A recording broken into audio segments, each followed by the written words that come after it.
Hello, friends. Welcome back to the Wild Beyond here on Go Buff Yourself and Thousand Faces. My name is Ethan. As always, I am your forever GM through this chaotic little romp in the Wild Beyond the Witchlight campaign. This is session 70 of our playthrough of this, for a campaign that usually, according to people I know, takes about 30 to 40 4-hour sessions. So that's how we do it. Players like you. Well, I've also expanded it a lot. I have added a lot, so it's kind of an unfair comparison. But before we jump on into tonight's session, I am joined by the 6 incredible players, performers, storytellers, and people I'm lucky enough to call friends. Let's go around, say hi to them really quick. Starting off with playing V is Sally, or Ivonna. Hey, you guys. Kieren, Kai, the fairy goat father, is played by Sarah. Perfect way to kick off my first day off in 25 days. Actually, I mean, not a bad way to spend it. Oh yeah, I'm being totally serious. Yeah, 100%. Otto, Autogen Moonfire, the perfect little boy, played by Mav. I disassociated extremely hard just now. I'm here. I'm looking for my teeth. But hi, everybody! Out of context, I'm looking for my teeth is a crazy sentence. Melon, the endless stomach, the bottomless bag of a gut, played by Morgan. Bro, this daylight savings got me fucked up.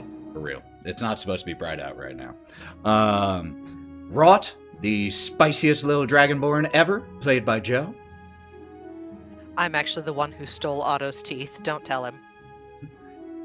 And Bodie Cayley, provider of that good smoke, played by Lauren. Hi. A few announcements before we jump in. First of all, this, like all of our TTRPG streams essentially, is 18 plus, because there will be cursing, there will be legal drug use, there will be possibly violence, and it might get bloody, so who knows? This isn't made for kids. I mean, to be fair, I was listening to things way worse than this when I was 17, but I gotta say 18 plus just to cover my ass. Ethan, you promise there's going to be violence? It was a different. We can always start some.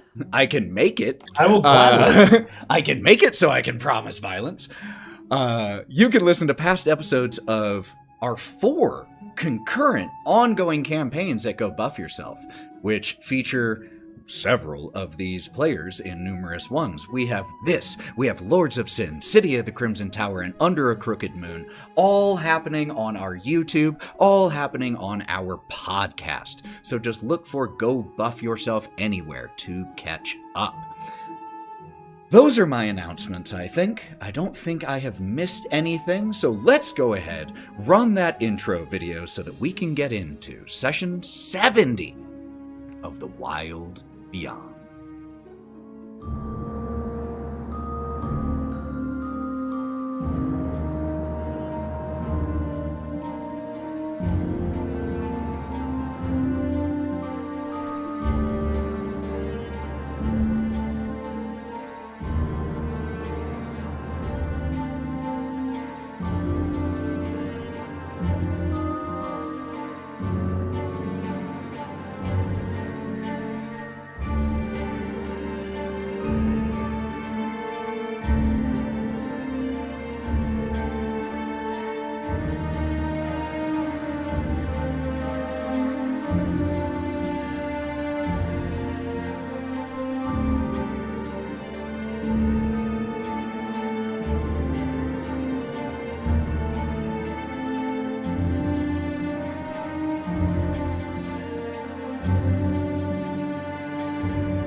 Coming through your walls.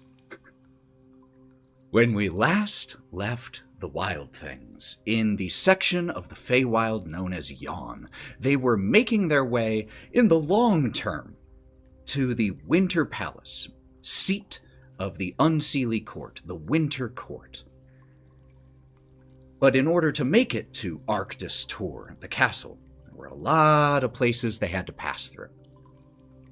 Through the mountain range, the Flickerstorm Mountains, through a village of Corrids, through the Howling Mines, through a dragon's lair.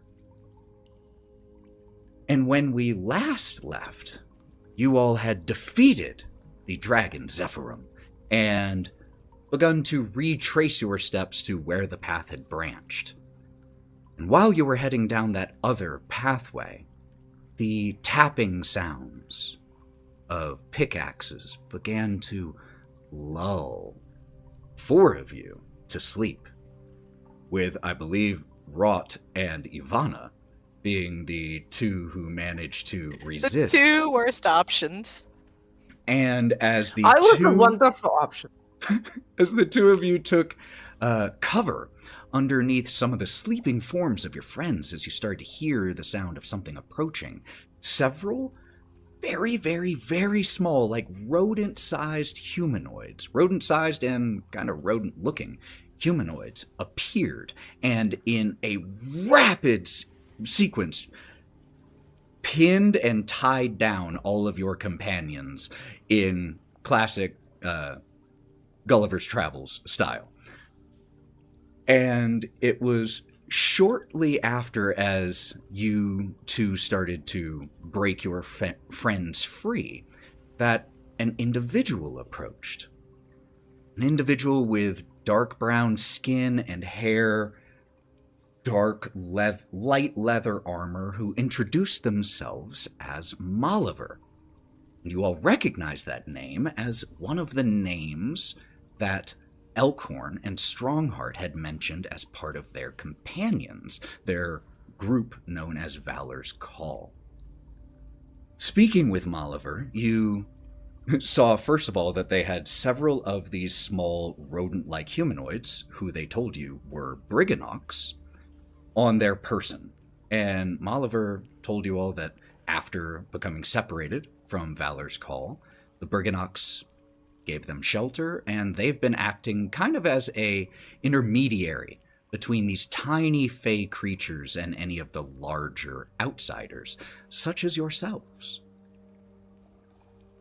Upon hearing that, 1, you all sought passage through the mines to Motherhorn, and 2, that you had defeated the dragon, Molliver said that you all should speak with a Briganock by the name of Obud, one of the more senior Briganocks who controlled the passageway, the hidden passageway that leads to Motherhorn. And so they began to lead you all that way. And along the way, a strange sight, a pageant wagon of sorts, escorted by a robed figure, approached, trundling forward under its own power. And when it stopped, a small puppet play began on the wagon that depicted the battle you all had with the Yeti. And then your travels through the mountains, through the mines, and it ended with you, or the puppet versions of you all, standing around a puppet version of a small wagon. And when the curtains closed, the robed figure handed each of you a pamphlet that read, "Casting Call, seeking actors and actresses of all species and ages. Come audition at Motherhorn, the grandest amphitheater of Yon, and make a name for yourself across the Feywild. This is an unpaid opportunity." And with that, the robed figure and the wagon departed. And when we return to you all, Molliver is still leading you towards the outskirts of the Briganock town that they said was called Wish Come True. And the 6 of you are traveling, just a reminder, also with 3 other companions in addition to Molliver. So there are a lot of people walking in this group. We have Molliver, the 6 of you, Juniper, the owlbear friend of Bodie from many a year ago, Gideon, the awakened bush wearing winter clothing as a bush, and Gleam, one half of the acrobatic twins that had previously performed at the Witchlight Carnival long before Otto and Gromp ever worked there. And the Selenelian twins, as they were known. And she is traveling with you because her sister has been a unwilling permanent guest of Endolin Moongrave, also known as the Bitter End. Several nicknames you've heard for this individual. And the reason, apparently, that Gleam's twin, Glimmer, is being held is because of a vision that Endolin had that her doom would come during an eclipse. And so, if the two twins here representing the moon and the sun were kept apart, perhaps that event could never come to pass. So we see, as Moliver continues to lead you all through the narrow cave passageways of the Howling Mines. And eventually, Moliver stops, and you all behold a small grotto. The grotto is full of stalactites and stalagmites with the soft glow coming from all over from the different stones and gems that are growing or embedded in the walls here of this grotto. But it isn't the light, it isn't the stalagmites or stalactites that catches your attention. It is what is standing in the center of this grotto, which is a piebald pony. Currently happily snacking from a feed bag. It has blinders on, when I say blinders, I mean horse blinders that simply cover the peripheral vision. Oh, so not the kink gear. Not fully blind here, not blindfolded. But blinders, feed bag. But it's not even the pony. It's the fact that atop the pony's back is strapped a small wooden hut. And even as Is the pony normal size? Yes. Pony is normal size. The hut is not. The hut is very small. Still big on a pony. It's small compared to a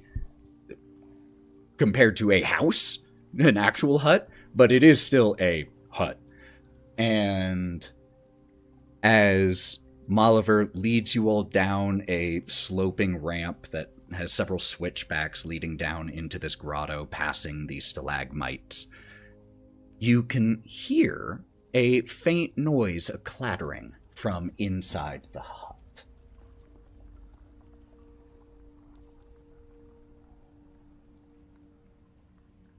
Hello? Should we knock? Before you all even get there, as you ask, should we knock, Moliver lets you know. So, Obed is one of the oldest Briganox, and like I said, in charge of keeping the secret of the passageway. Is Obed the pony, or is Obed in the house? Oh no, Obed's in the house. That's Keg. I want one so bad. I say this under my breath to absolutely no one. Well, like I said, Obed pretty old, can be a little crotchety, but he's a hospitable Briganock, so shouldn't be a problem, especially after what you said you all did with the dragon. I have a feeling he will be giddy to give you all passage through.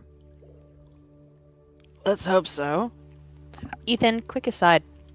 When we last ended, Wraught had done a message to Strongheart saying, "Hey, your bud's alive." I had not. I had promised you I would. Oh, never mind. I thought you were going to. Never mind.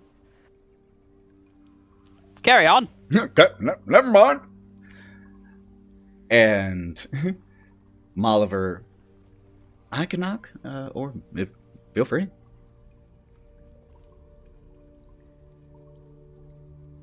Hello? You walk up next to the pony, who seems to give you absolutely no mind when you approach for what it's worth. And as you knock on this small door, the hut itself is only about 6 feet tall, so you know. And you just knock on the tiny door, and it swings open, and a tiny, wrinkled creature hobbles into view, along with a even tinier wispy bulb of light floating next to it. And you see an ancient version of one of these Briganocks. And this old Briganock with big, even for his tiny stature, pretty thick glasses on his face. Like, they're kind of the equivalent of Coke bottle glasses, but because of how small he is, they're like normal human thickness. Looks at you all through these spectacles. Big folk. How wonderful. Hello? All right then. What brings you here? What do you want? Molliver gives Our a feet and clear... so much. Molliver clears their throat. Obed, I told our guests here that you were that you were hospitable. Why'd you say that? All right, fine. Hello, friends, big folk, wonderful. What can I do for you? That's hospitality for you. Wonderful. This is as good as you're getting. Looking for a little bit of help getting through the mountain, but also wanted to let you know, because he said you'd be excited about it. Dragon's dead. Zephyrum is dead. Yeah, we killed him. Just turns around doing a big old circle, and in the process walks back into the hut while walking and just exclaiming to himself, "Ha! I always knew that dragon would get what was coming to it. Yes! And eventually... George and all is too, just in case you care. Walks back to the door, leans on it. Just a reminder, this creature is 8 inches tall. And leans against the little door frame here. Well, that's probably the best news a big person has brought our way since we found Molliver. How fantastic! And you... sorry, I know you said something before. You mentioned the dragon, but I've blanked. What was it? You said, look... Oh, yes! You were looking for a path through the mountain. Well, back the way you came. Oliver can show you the exit to the mines. No problem. Other way, unfortunately. That's the way we came from. We're looking to get all the way through. Where are you trying to go? Otto just holds up the flyer. We got to go there. Creeping Lynn's Theater of Terror. A truly dreadful place. But... Yeah, not looking forward to it. Nope. Well, I wouldn't go there myself. But... You have done us an incredible boon by getting rid of Zephyrum, so seems the least I can do to, let you on through. Well, are you ready to go? I mean, I wouldn't mind indulging in some of the fabled hospitality of your village. I mean, we were promised, as such. Wish come true, we hear? Obed looks at Molliver, and Molliver just goes, I didn't promise them anything. All right, well, we aren't usually keen on letting outsiders, even ones who have done us big favors, into the village. However, how about an alternative? Instead of going to Wish Come True, he gestures around the cavern. There are a lot of incredible gems still needing to be harvested from here. You all could take your stab at it. Anything you keep, or anything you find, you can keep.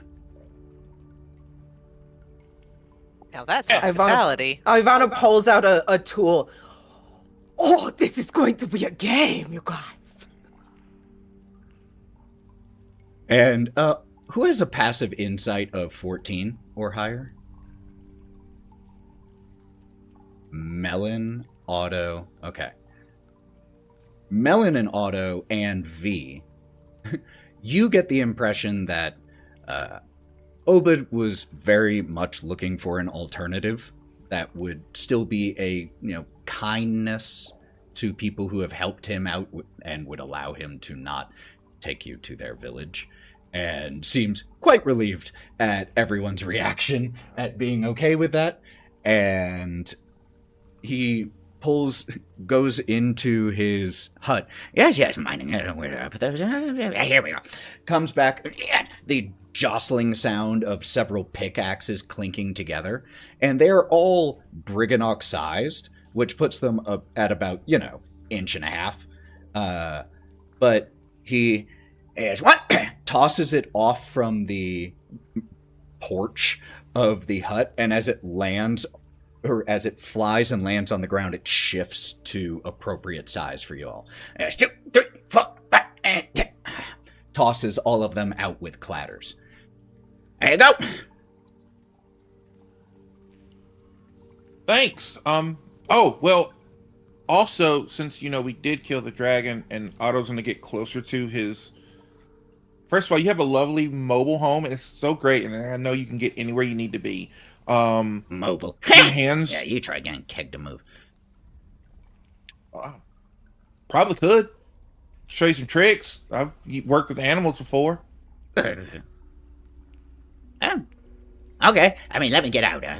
And he climbs down a small little ladder, like a rope ladder that is attached to the saddle area of Keg the pony, and just makes his way down and heads over to where Moliver is standing. You try getting him to move without food.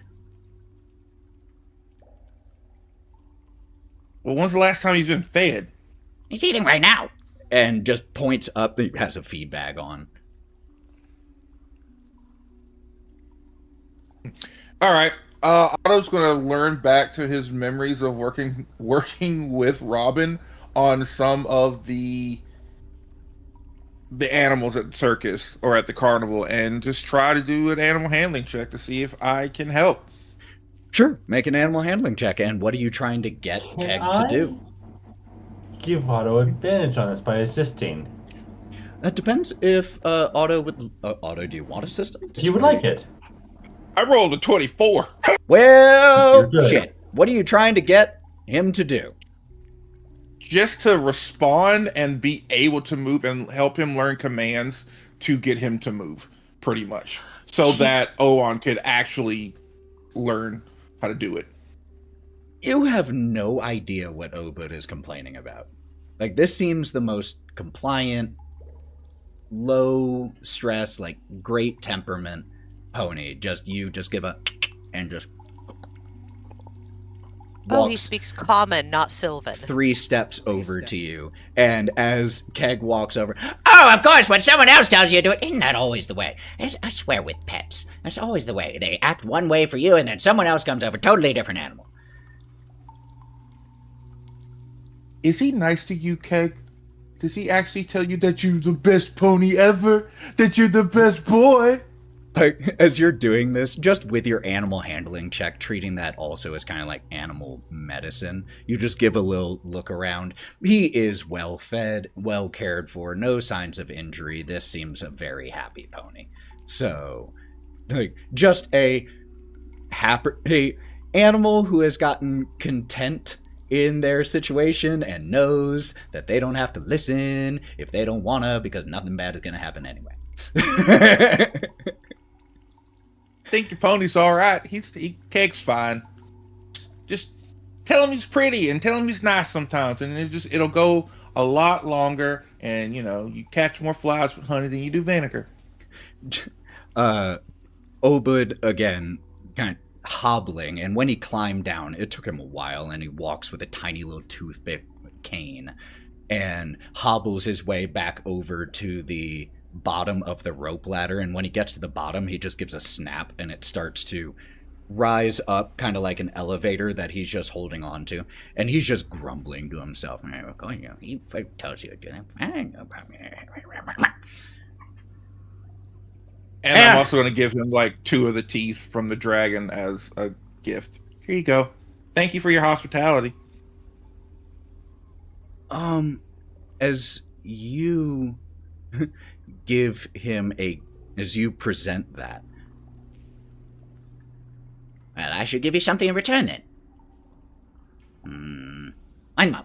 And goes and walks back into his hut, and you just hear some movement inside, and he comes back out with a opaque blue gem that hasn't been refined. It's relatively rough cut, but it is like he's dragging it. It's almost his size, and just kind of tosses it, and it moves about an inch. He's not that strong.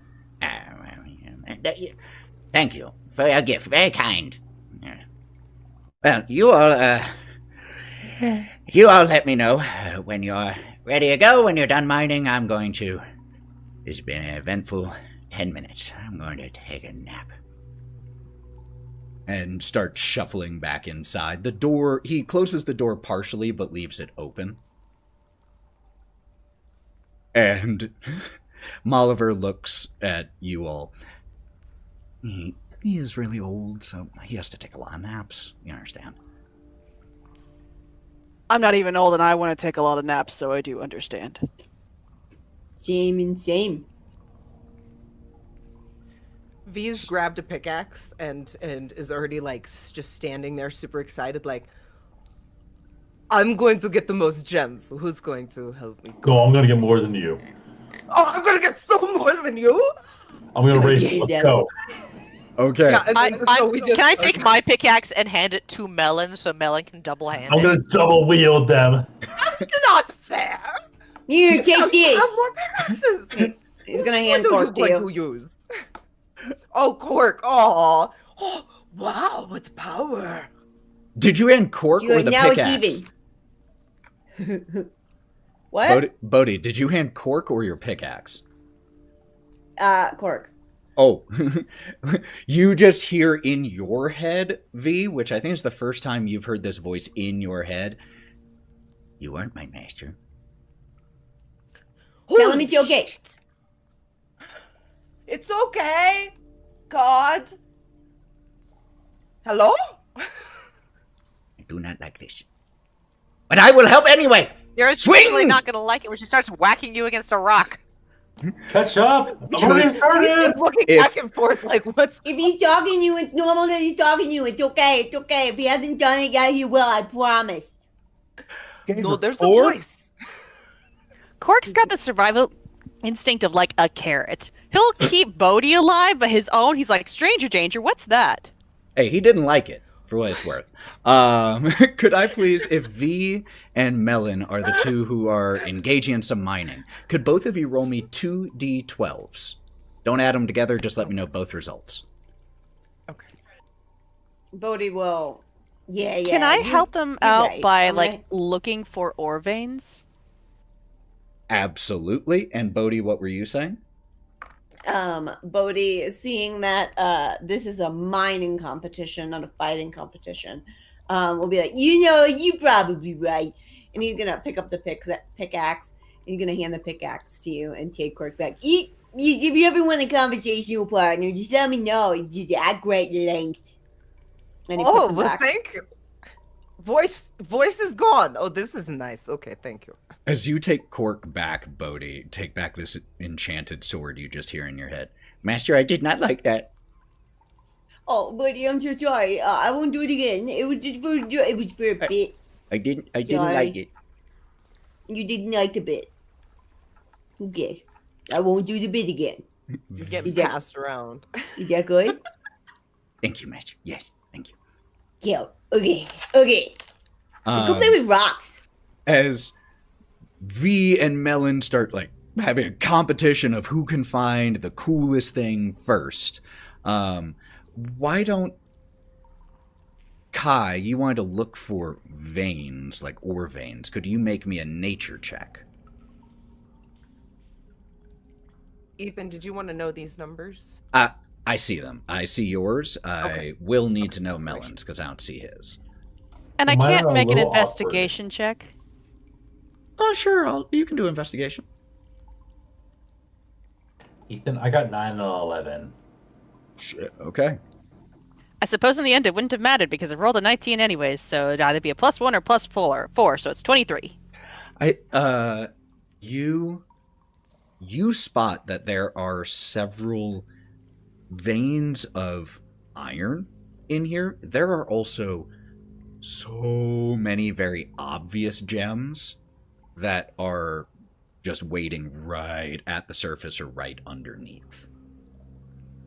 As it currently stands, V, the best thing that you find over the next, 20 minutes doing this, your prize find that you come back with is a gem of a brownish green hue, slightly transparent. It's a garnet. And it's pretty fine. This would fetch a pretty penny, so you're pretty proud of this one. Melon, you come back with you found a you also found a garnet, just a smaller one, wasn't quite as fine, but your big find was actually a section of an iron vein, just like Kieren had found, and you, as you're holding it, you feel the cold from this, and you know that you have found the equivalent of about one ingot's worth in ore of cold iron. I'm gonna lick it. Your tongue sticks to the vein of where the iron is, like tongue on a winter flagpole style, like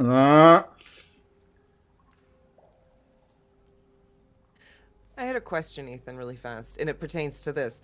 Is sometimes ingot part of a dragon's poop if they're a crystal type dragon or something? I was just curious. Well, ingots are more are those refined what the ore gets put into to then get made into other things. So it's metal, not gems. Gems don't become ingots, that's metal. Thank you. Yeah. And if some metallurgist or person who is an expert on gems knows that I'm wrong, tell me and I will correct myself. So how long does the thing stick to Melon? I was gonna say, I'm just gonna start trying to breathe the deep warm air onto it, just try to warm it up with a little just bit. Just get my tongue 2 breaths and just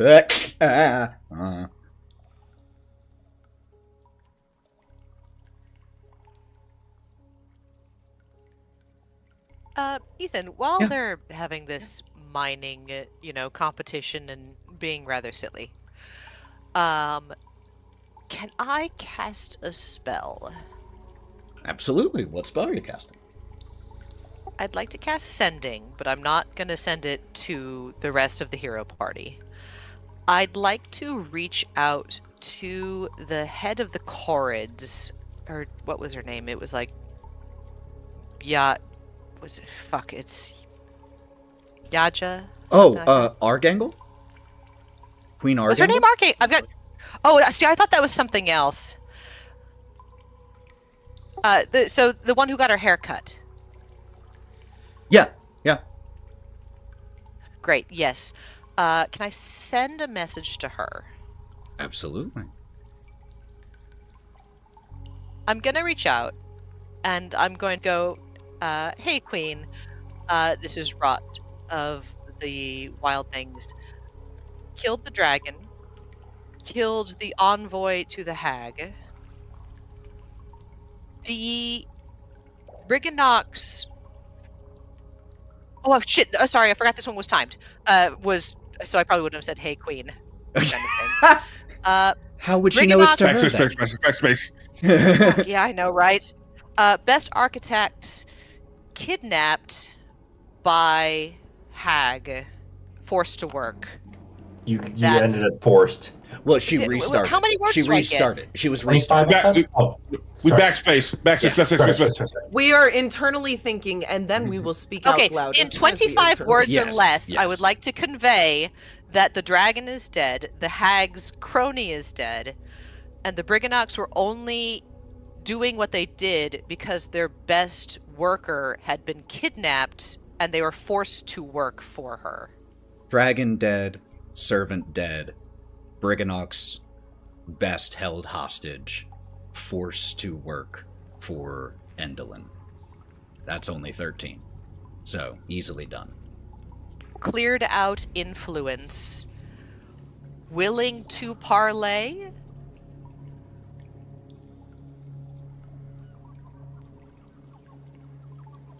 You...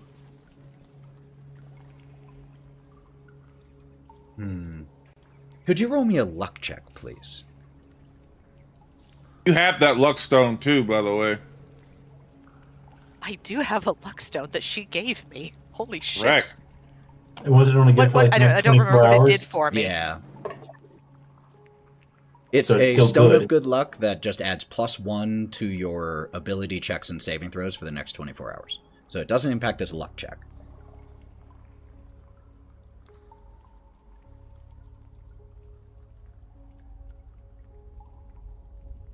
$19. It takes a few seconds for you to get a response. But then you hear Queen Argangel's voice. This is troubling information. But appreciate it. Perhaps it is time for a discussion between the Corrids and the Briganox. Please tell them to send an emissary to the exit of the mines, and we will do the same.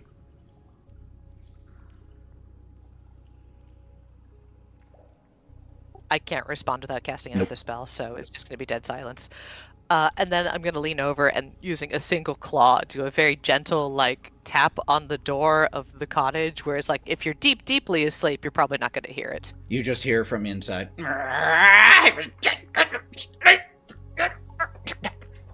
Yes. As he comes to the door and, like, tries to put on a more hospitable... Yes, what can I do for you? I don't require hospitality. You can drop it. It's fine. All right, what do you want? I just sent a spell message to Queen Archangel. I explained your position of having your best architect kidnapped and forced to work. She's willing to parlay and bring peace to the mountain if you're willing to send an envoy to the entrance of the cave.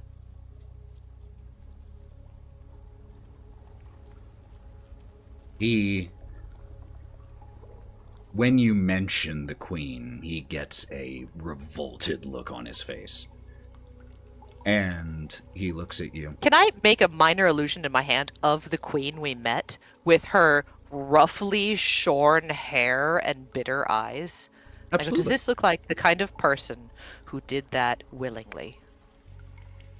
She looks like the kind of person who cut her hair off and gave it to Creeping Lynn.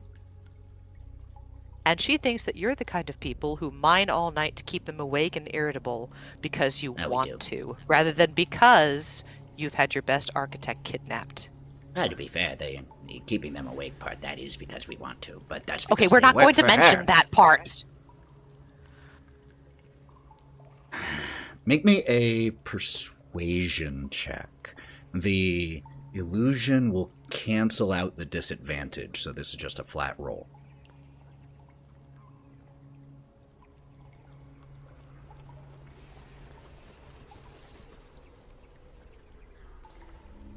I'm going to use one of my sorcery points to re-roll this.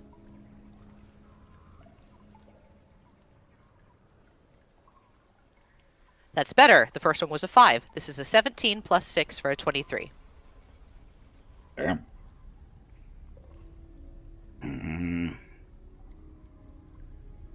And you say that the courts were under the impression that we were working willingly with Creeping Lynn. What fools must they be to think that? You think that they're working willingly with her? He, like, stops mid, like, just scratching the back of his head when you say that. Damn. That's a fair Who would point. happily work with that?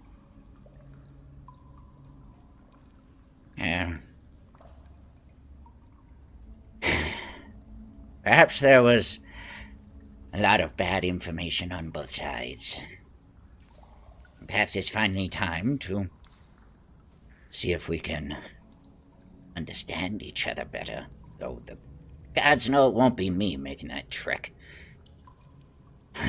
I'll find someone with Can't better you guys knees. move like super fast? It You still can be hurts there the in about knees. 10 seconds. Oh, okay, fine. That's valid. Move fast, but you try moving your knee that many times in a second. My age. Oliver, maybe it is best that someone with experience conduct this conversation. I will show the Slayers of Zephyrum the way to Motherhorn.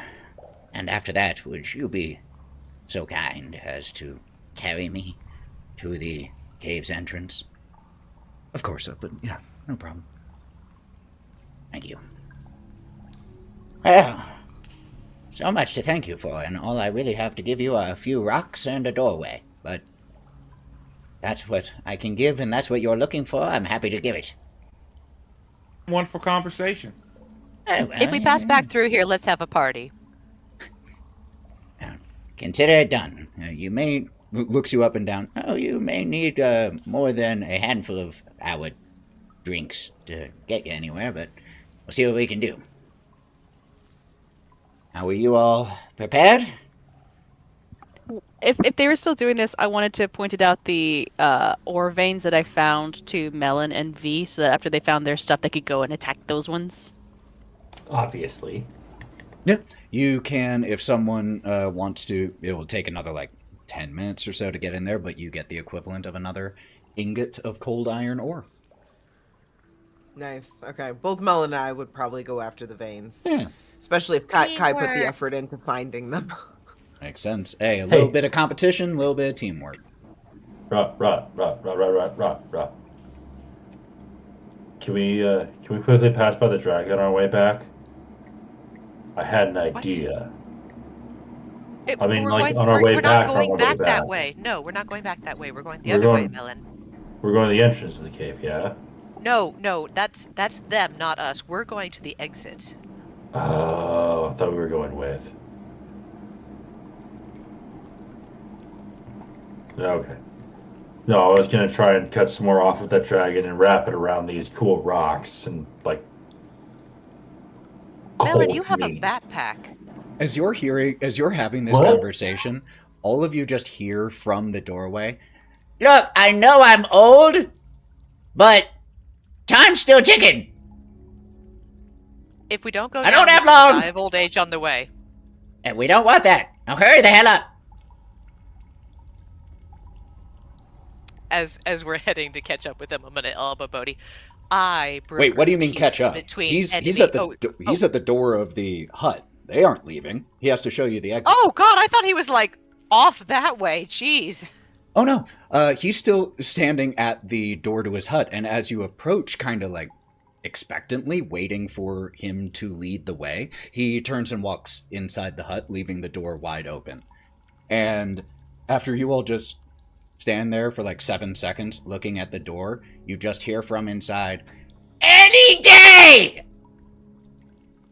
Otto's gonna put his hand Look at in the Molliver! door, in the doorway. you look at Molliver at the same time as Otto just like stretches his hand through the doorway, and when your hand passes through the threshold of the door, you're still you're probably a little shorter than the pony, so Yeah, I'm 3.2. so you might have had to like climb up onto Keg's back to do this. So as you stick your hand through the threshold, all of you see as Otto shrinks down to about 8 inches tall. Just Can we on leave the him like back this? of Can Keg. Can we leave him like this? Oh my gosh. V's just gonna be like staring at him, sort of hunched over, staring at him. I pick him up. Don't pick him up! What are you doing?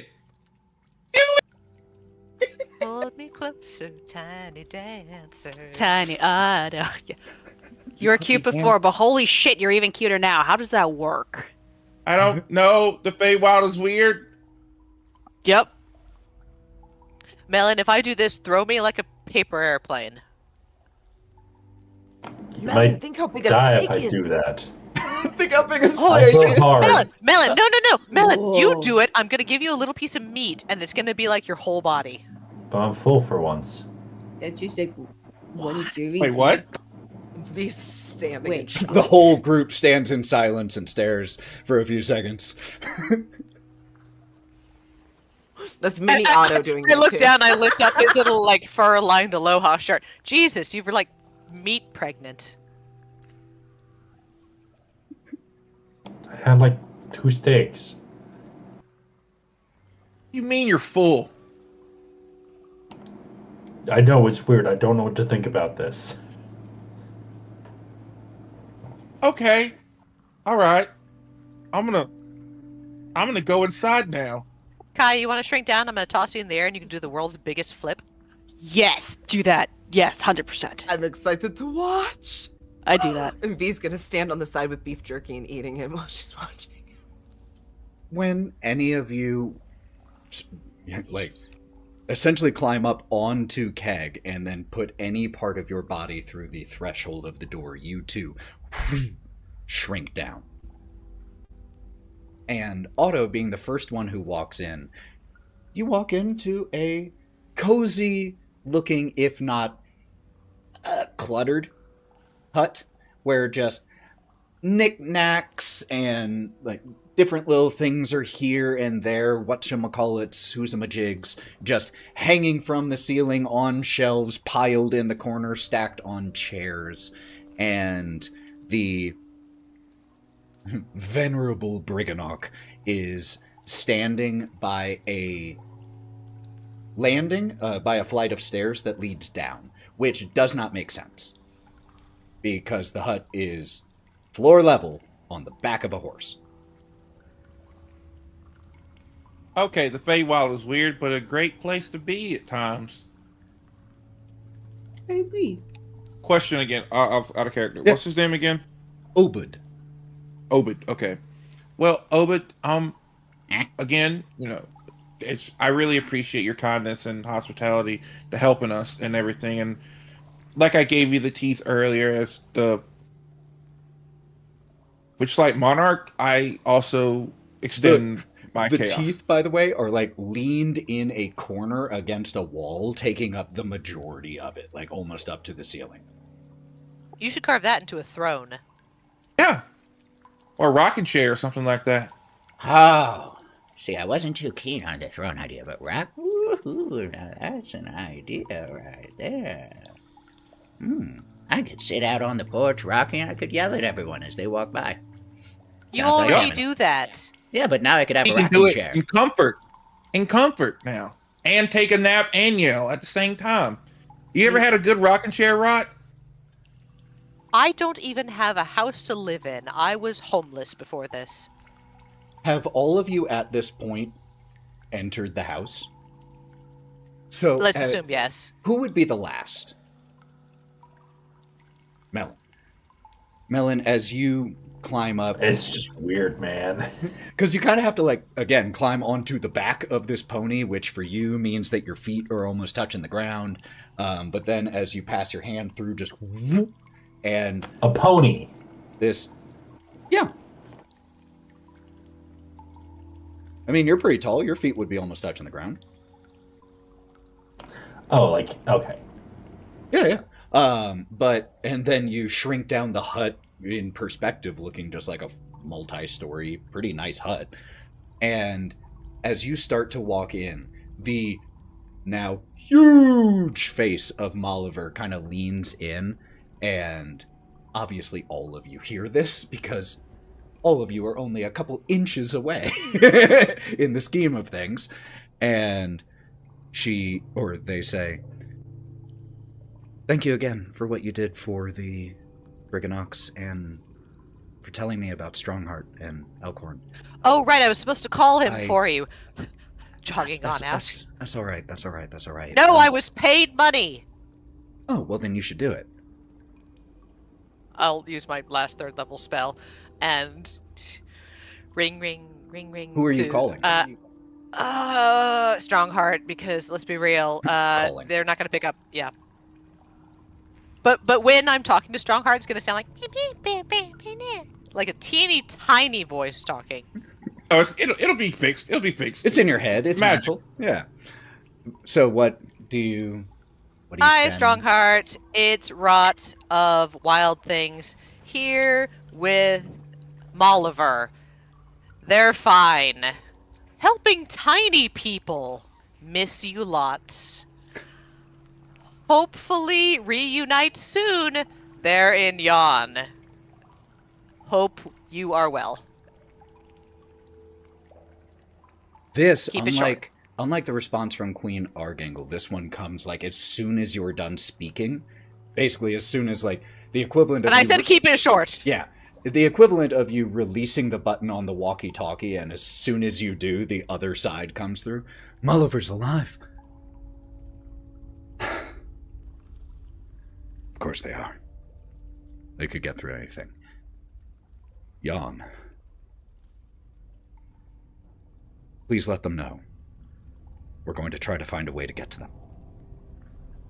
Valor's call will be made whole.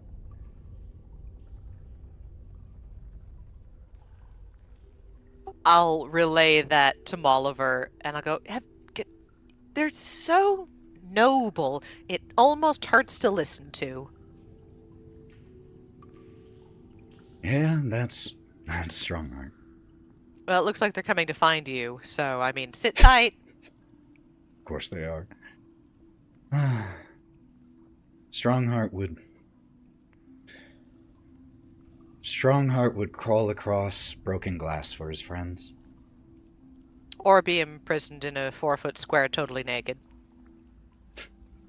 Oh, I can tell you some stories about that, depending on the situation. That No, might have been it's enjoyable for him. already happened. We're good. No? We're good. All How right. about this? Don't need to go Next into time, that. over drinks. Over drinks. Time, okay. But, thank you all. Sincerely, I thought that... Not that there would have been anything wrong with living out my days here with the Briganox. They're kind, and they're good. But... Valor's call must be made whole. That was a pretty good Strongheart. Give me your Elkhorn. Give me your Elkhorn. I need another beer. Oh, my leg. Wait, is he drinking again? So much. Oh no. Oh, great. All right, that's something. Yeah, that's a bridge to cross later. He did kind of go through a lot of traumatic stuff because you guys were all gone and he was left alone and his brain got Yeah. messed with. Pain management one way or another, but also we fixed him, so. coping mechanisms. No, we Yes. not like in the vet term fixed him. Yeah, I didn't think that. Why would that be what you thought? Never mind. We're getting off track here. All of us are animals here, come on! Uh-oh. Thank you. Again. And... I still don't exactly understand why you're wanting to go to that awful place, but... Best of luck. As long as We're you all trying have... Take to the go to Feywild. it to get further. Well, And we want to save the Feywild. So there's that. Horrible portals. Everybody's dying. one last piece of advice. From a fellow adventurer to others. Hold on tight to each other. You can't do this alone.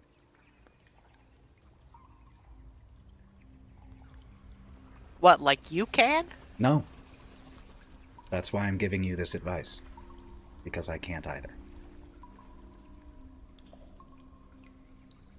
At least we don't have Elkhorn. I'm gonna turn around and go inside. Hey, Rod, did we tell him about the League of Baddies? Did mention that cl- when you were speaking with them last time. You mentioned the League of Badness or League of Malevolence. The club of The Bad assholes. Guys Club. The Bad Guys Club. Alright. V, I saw your hand. I just had a strange logistical question. Hit me. What it look like when an owlbear climbed on top of a pony? That is Get an into a hut. incredible logistical question because Gleam Because climbs. Juniper has to do that too. Gleam like springs right in, like not quite front handspring, but just like jumps onto the back of the pony using the hands to vault and just kind of pulls into a ball and just passes into the door. It's easier than climbing with how experienced she is. I don't know. Maybe So Juniper this stood next to her and then Molliver this- caught her this and is fed her not- in. I think this is not a me question to answer, and I would love to know, Bodie, you got any ideas for how to get Juniper through this door? You know, man, Because as I Juniper thought- starts to approach the very calm and docile pony wearing the blinders, just nostrils flare and just starts to, with one of the rear feet, just starts to, in discomfort, starts to stomp down a few times where it hadn't been doing that previously. You can see that Keg is getting agitated by the presence of a predator. He's going to have his back to Juniper and his hands in front of him towards Keg. Put his hands up. You know, I think that this warrants a conversation.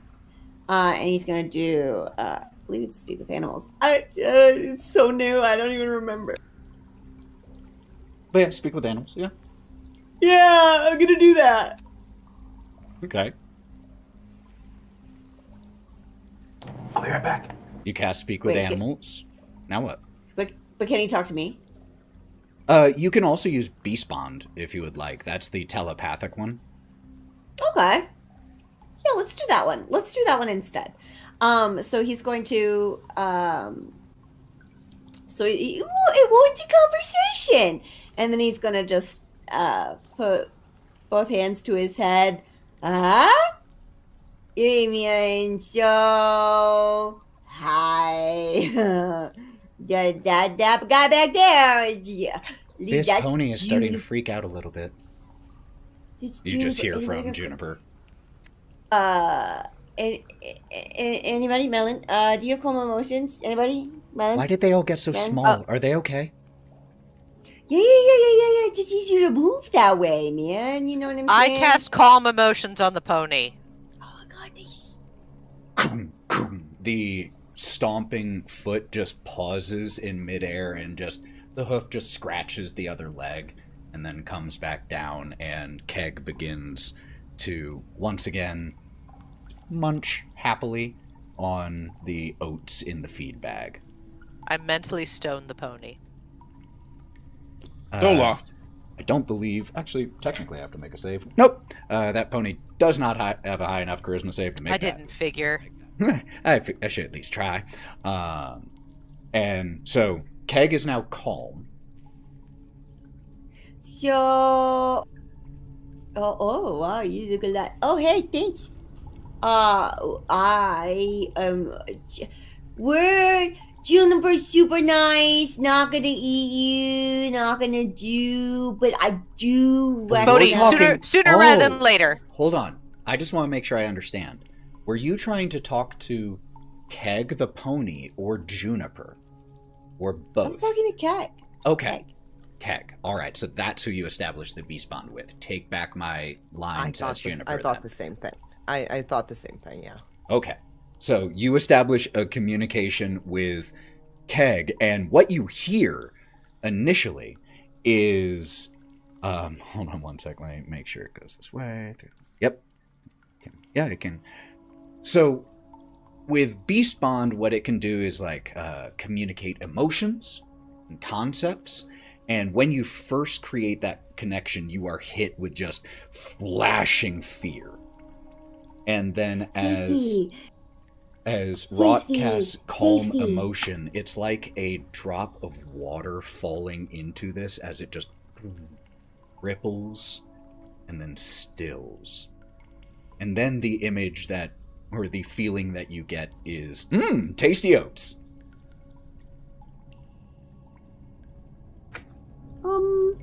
Okay, I guess I was making this harder than it need to be. But Would you like some help? And then V is gonna kneel down where her head is pretty much by the pony's butt, so she is a ramp. Is this before we For an get teeny owlbear. tiny? Yes. Yeah, this is before. If This is Juniper isn't backwards. with us, I would be the second to last. Melon would be the last person through. Bodie, what you're trying to get Juniper to do without actually communicating with her verbally is really strange for an owlbear. So I need an animal handling check for you to essentially try to be like, come this way and like show what to do. be very gentle.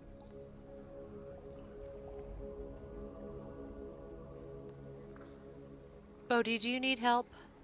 Well, I've made myself a ramp. I am a ramp right now, and I'm staring at the pony's butt. Could someone tell me if this is a good idea or not? I just need to know.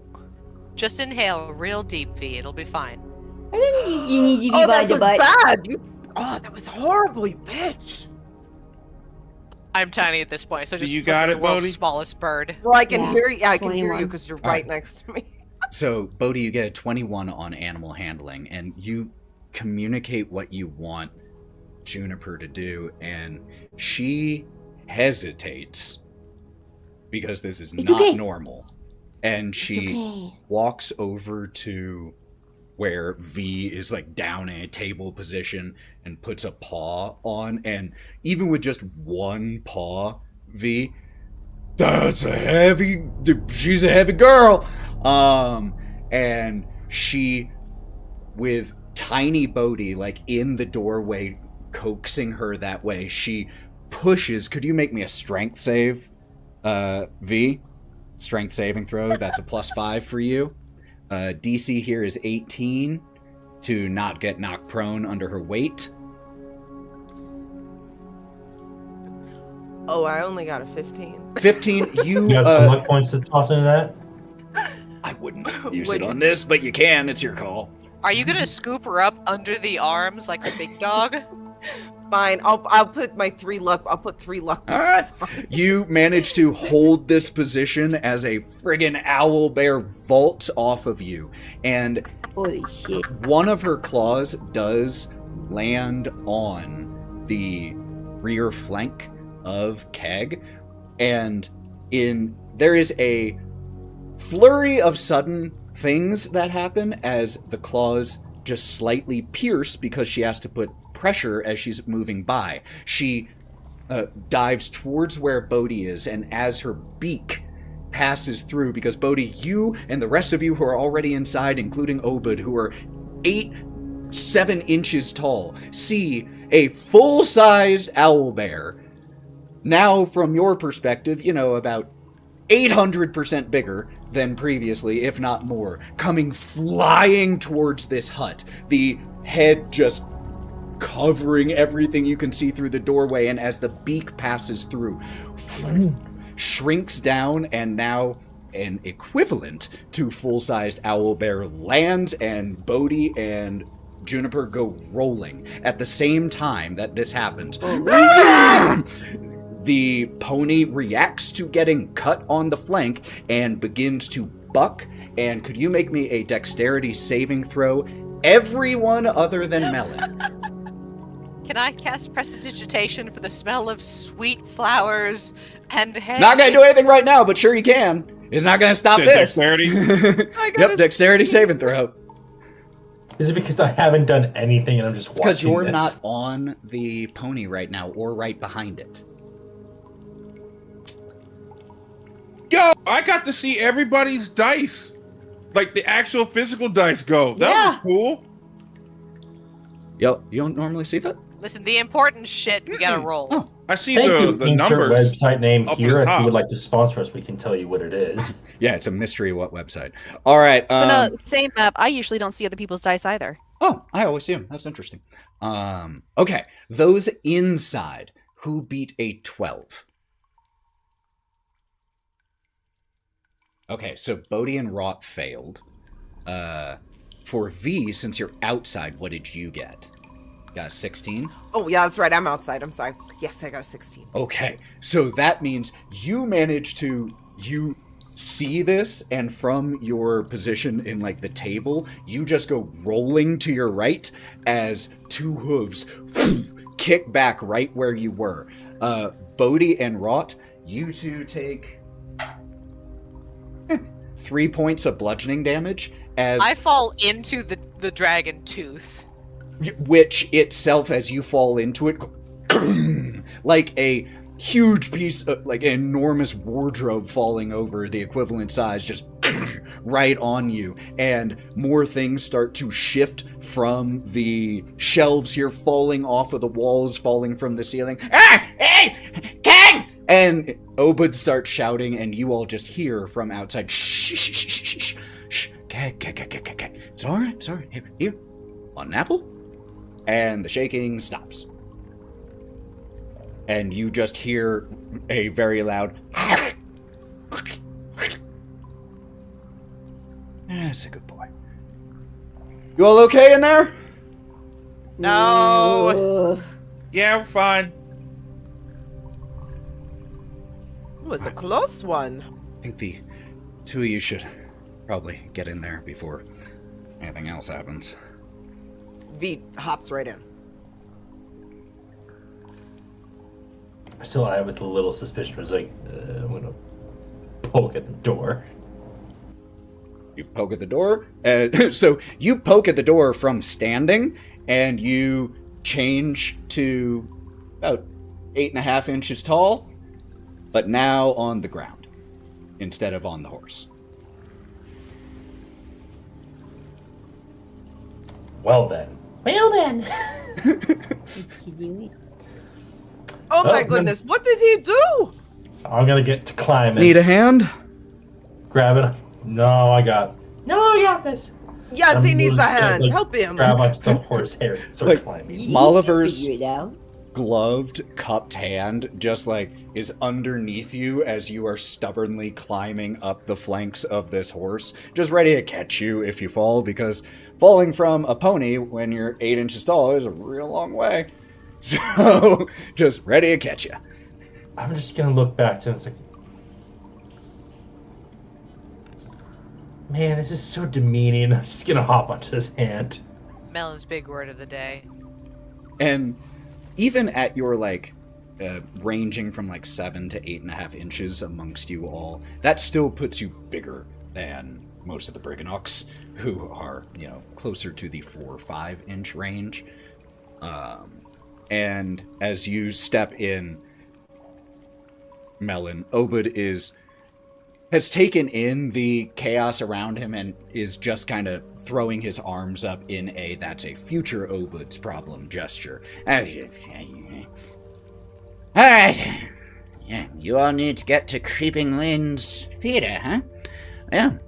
And he gestures to the... Not happily as I crawl out from under the dragon fang. He gestures to the set of stairs leading down. Right down there. I'll take you outside of the mines, back into the mountains, but close to Motherhorn. Down the stairs into the horse? Into the... Yes, into the horse. Motherhorn is in the horse. Sure. I knew it. Is he being sarcastic? I can't tell. Yeah, I think. Sarcasm. Oh, haha, you're funny. So funny. I wanted to offer this as a thank you, and she is going to pull out one of the scales from the dragon that she had pulled off. She only has 3, so she's offering it over to him. And I'm guessing it's miniature sized and everything, since we are. Yeah, it shrunk down with you since it was in your bag. Yeah. Yeah, so it made me feel better handing it over when we're smaller. I'm like, this is for you. Thank you so much for everything you've done. We're very grateful. And then she's just gonna bow. He gives you a bow in return, and he just kind of looks over to where some things have fallen and grabs something. And it's a small little It's made out of brass. It's folded in on itself, almost like origami, and he cranks it, and it begins to spin and open like a blossoming flower. And projected onto the ceiling above him is just a moving night sky scene, just starscape and constellations. It doesn't really do much, but it looks pretty. Thank you. Oh my goodness. This is for me? Thank you. It's amazing. And Bee's just going to be like, wow, she's in Marvel. And after it's gone for about a minute or so, just because he only wound it up a little, it folds back in on itself. Thank you so much. I will cherish this forever. Words are so tough. I love it. I hope your meeting with the Corrids goes well. And with any luck, we might see you again on our way back. I sincerely hope so. And there's For no that party sarcasm. you promised. Oh, don't forget. I haven't forgotten. We're going to run us dry. Yes, but... What if it's a No, party make about... the Corrids brew it.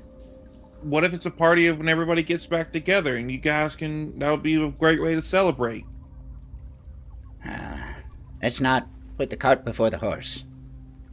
Have faith in you guys. You've already got the horse. Already got the horse. Now we need a cart. All right. None of this is making sense. Go ahead. And he gestures down towards the steps. It's the Feywild. Nothing makes sense. We all go down the stairs on that note. Nothing makes sense. As you all start to head down these stairs, you feel wood steps beneath your feet. You hear the creaking of wood. You descend down into a basement. But the hallway of the basement is dusty stone and does not have doors or alcoves. It just leads straight forward into a wall about 10 feet ahead from where these stairs terminate.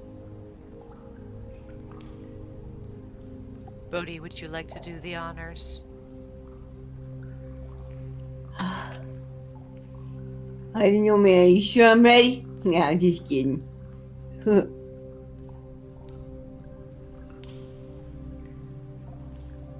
What do you do, Bodie? Wait, I'm sorry. What are we at? You're What's at happening? you're at we're at a dead wall. end. A dead end Yeah, wall. okay.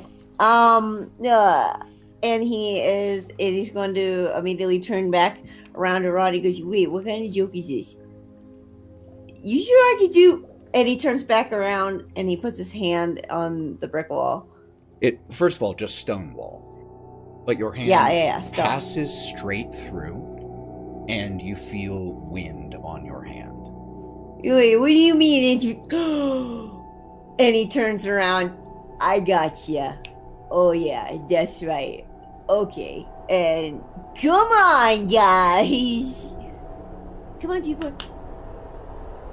I turned around to Kai. I had no idea what was going to happen. I just wanted Bodie to do it. One by one, you all step through this illusory wall. And you all emerge back outside. In the cradle of the mountains still. The wind bites. You forgot how cold it is out here. Fucking hate it here. I'm actually quite cozy, petite. Man, I've had horse before. It's not this cold.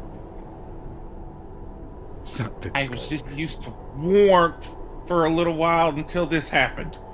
It's got to get my body Come here, Otto. conditioned to it. Oh, come here. Come here. What? Come here. What I'm are just you gonna doing? like full embrace him. It's like warmth. Why is everyone I'm going to touching look me? around at the snow. Are we big again, or are we still very small? Oh no, when you step through this illusory door, you are full size. And you all can see just the snow-covered peaks. You can occasionally hear the roll of thunder in the distance. And looming not that far, all things considered, but still distant, is an ominous gray citadel hewn out of the mountaintop itself, and you can see the pathway leading towards it that descends from it, winding and precarious. All right, team. As we're walking to our doom, let's come up with a better last line for Cork in our play, because that one was terrible. Or sorry, not Cork, Gideon. All of our little plucky friends' names are getting mixed up in my head. His name is Gideon. Gideon needs a new last line for our play. Let's go. It's fucking Wimdy, man. No, not that one. We're going over this Windy. now? That distant building, that distant citadel, you can still see that it has numerous towers, wisps of wind swirling around it. You can even see the tiny shapes of ravens clustered in granite nooks. And there is a crooked finger of lightning that strikes a metal rod protruding from the topmost spire of this structure. And even from here, as you start making your way towards this building, you can hear the sound of distant applause drifting over the citadel's battlements and reaching you here on the mountaintops. I have an idea. Well, hold on one sec. Hold on to it. But since we've been going for a little over an hour, as you all start to make your way, let's go ahead and take our break and come back with your idea, Melon. But we will be back. We're just going to take a 5 to 10 minute break, y'all. Don't go anywhere. That's the long one.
We are back. So, you all are now outside with this building, this gray citadel in and of the mountaintop, looming in the distance, the faint sound of applause drifting across the peaks to you from there.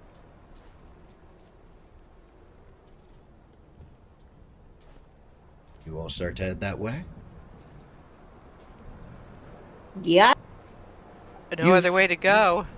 Right. No, this is where my idea came in. Oh, yeah.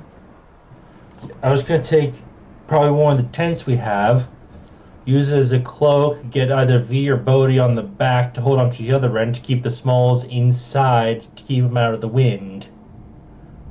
You want to set up a tent and walk No. with it. So it's like a cape, yes, with somebody else on the other end, so making a tunnel in between the both of us. It's nasty. Just a up here. windbreak. I mean, as long, Yeah. that's feasible. So, Unless the wind catches it. yeah, takes I was all gonna the say way trying to down. the do, problem. yeah. Like, it's a great idea if this were, the fabric ends up acting kind of like a kite, you know, as you're holding it, and you manage to keep the smalls inside out of the, you know, wind and snow, but as kind of the other side of the coin, it just gets buffeted back and forth, and Otto and Wraught, you're walking inside of there, and suddenly just the tents like knock you to one side and then knock you to the other. But Why does we see- everyone keep touching me? I'm face down in a drift going, I just don't know. So I believe that means it would be Otto, Melon, V, and Kieren who were not inside of this snow tunnel thing. The tent tunnel. Gideon's on top Tent of tunnel. Gideon's on top of Juniper. Yep, Wait, just like hey, Gleam. just like Gleam's in here with us too. yeah, Gleam. I mean, Gleam is actually kind of okay with this and manages to pretty nimbly just like move, bob and weave with it, and just I won't lie, better than the cold. Watch out. Okay, all right. In that case, could I get those who are outside to roll me perception checks, please? It's like I wish how you were nobody here. agreed to any of it. We just Yeah, no, had it was it's wish you were here, but wish you weren't in here. By fire, let's go. Ha. Nat 20 plus 9. Wait, what am I I've used supposed up my to do? only nat 20 for the game. It was on a goddamn Jesus. perception check. Perception check. Holy. Okay. 25. God. Oh, I got a 3, but it's plus a 7, so I got a 10. I mean, I can roll it also on D&D Beyond, so No, I'll it's just cool. roll it there. No, 'cause a no, 20 no. seems- It's fine. I'm not suspicious about a nat 20 for a random perception check. Don't worry. It's all good. It's all good. So with actually all of you outside. So V, Kieren, Melon, and Bodie. The 4 of you get the distinct feeling of being watched. Oh, frick. Feeling just kind of slowly seeps into you as you continue to make your way up the winding, snowy mountain trail leading to this large building. And with a nat 20 for a 26, Kieren, as this feeling gets a little overwhelming, like it's there a little bit, just kind of, okay, it's nothing. Sorry, Ethan, it was a 28, not 20 plus 8. Jesus. But, you know, the feeling of being watched, it's there, but at first you're like, okay, it's just nerves. You've been through a lot. There's been a lot that's happened in a short little while. Your nerves may just be a little frayed. But then no, the feeling hits you and you are sure of it. And you turn around and you see about 35 feet away from you and about 15 feet up on the slope of the mountains as you're passing through, you see 3 goats. Giant goats. As in, like, 8 It's not feet Jerry? tall goats. So not Jerry. Not Jerry. You weren't that close Very to important Jerry. Jerry was question. far away. Very but- important Could be question. that Yeah, big. Jerry was kind of far away, so it's possible. Oh shit. We could be meeting the legend. But these, like, 7 to 8 foot tall goats standing just not that far, a handful of yards away, coarse silvery gray fur shifting in the wind, and they are not just there, they are staring at you all. Their gaze is fixed on you, golden, hourglass-shaped pupils, inspecting and observing each of you intently. We're not alone. And as you say that, Bodie, one of them bleats. But it bleats in... It sounds like a language. And a few of you recognize it. I believe it is Otto and Kieren who can speak Elvish. As this Wait. goat bleats in Elvish. When the moon obstructs the sun, Creeping Lynn will be undone. What the fuck? And the second... In Elvish, I respond, tell us something we don't know. What the fuck? When you say tell us something we don't know, the one in the middle. The Fool's Scepter is the key. The what scepter? The fools? Full The- scepter. The third bleating in the elven tongue of Kava. Play to her passions. Stay on script. A cat, a horn, a shadow ripped.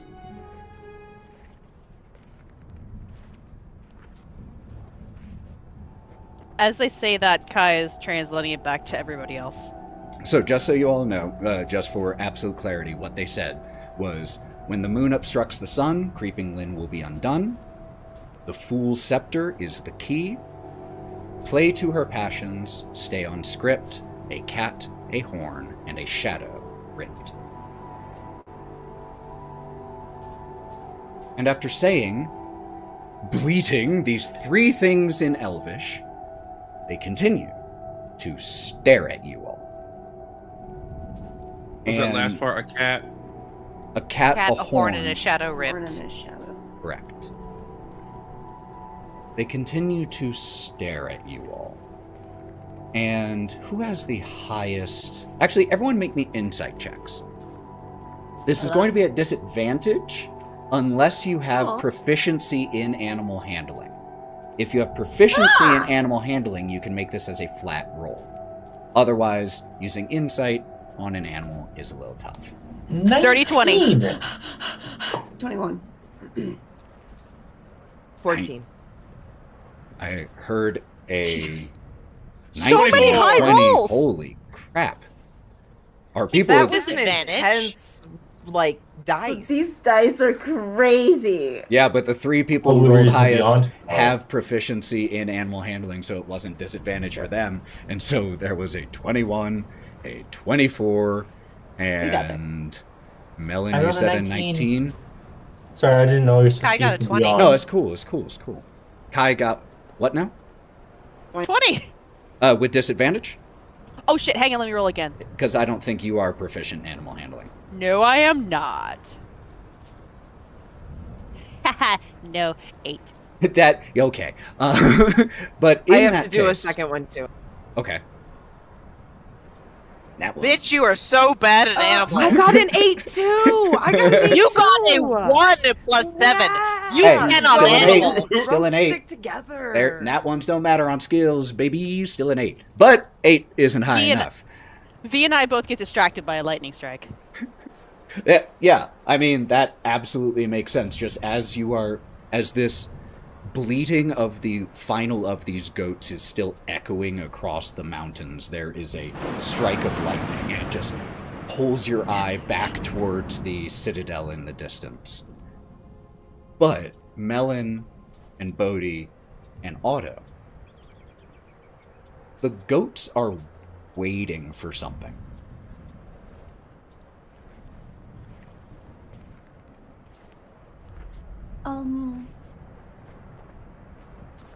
Do you think they're hungry? Hey, what are you guys waiting for? Oh shit. They just stare at you. Well, I can understand it. You can understand. I'm saying it in Elvish.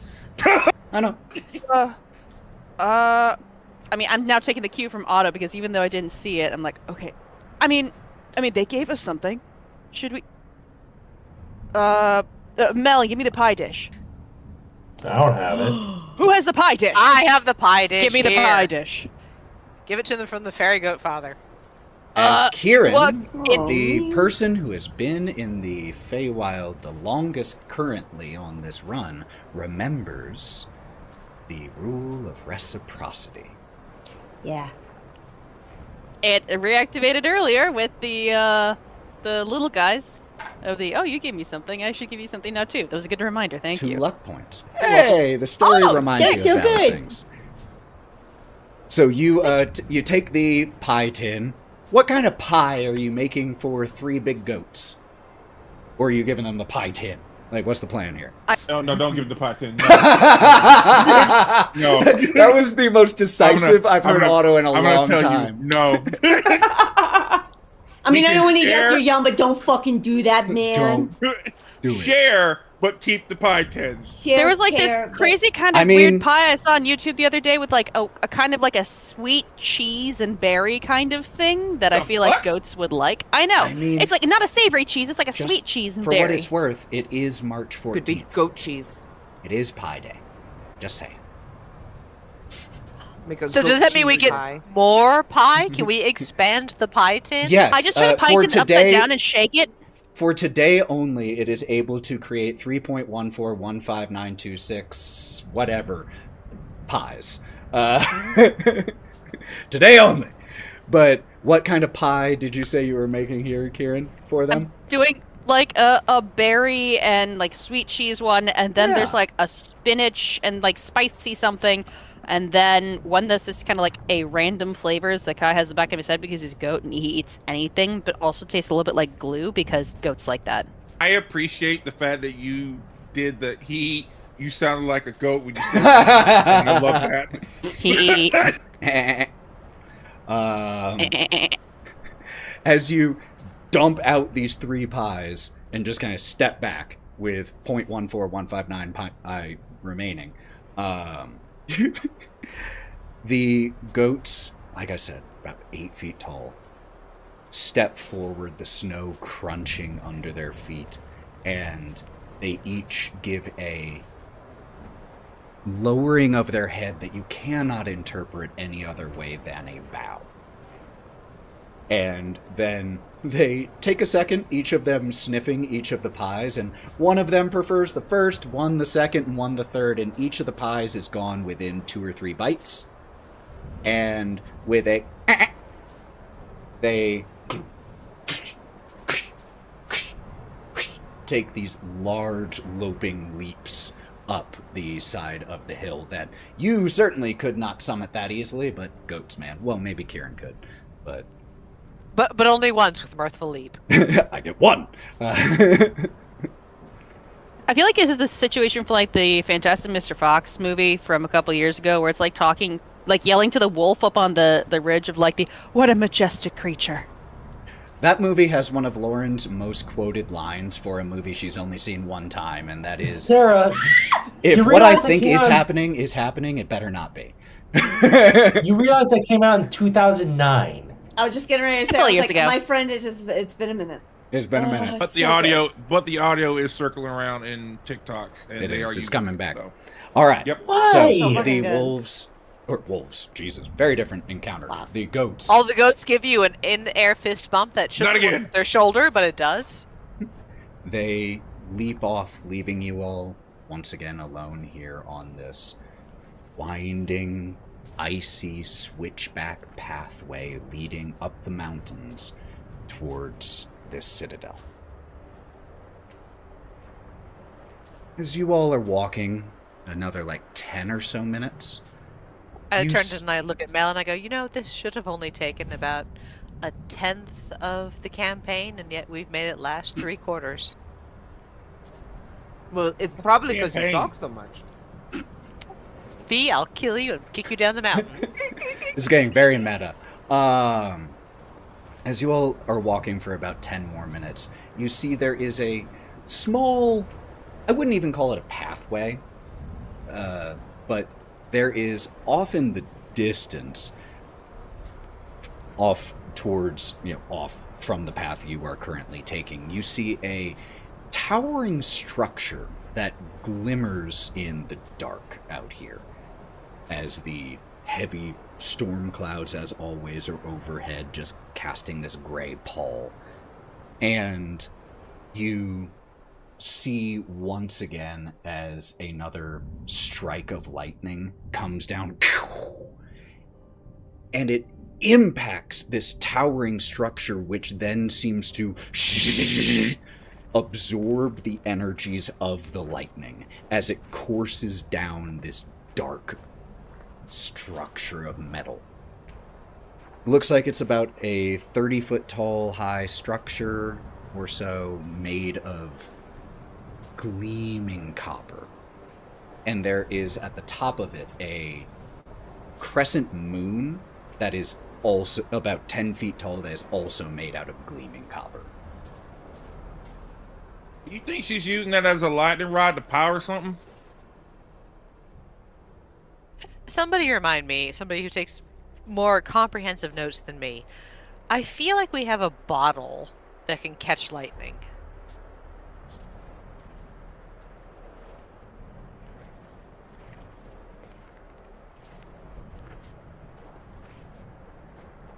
If that was I don't something think earlier we in the do. campaign, I don't think so.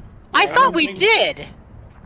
No, you We have have the. this bottle that has glowy things in it to find. No, not the people. worm bottle.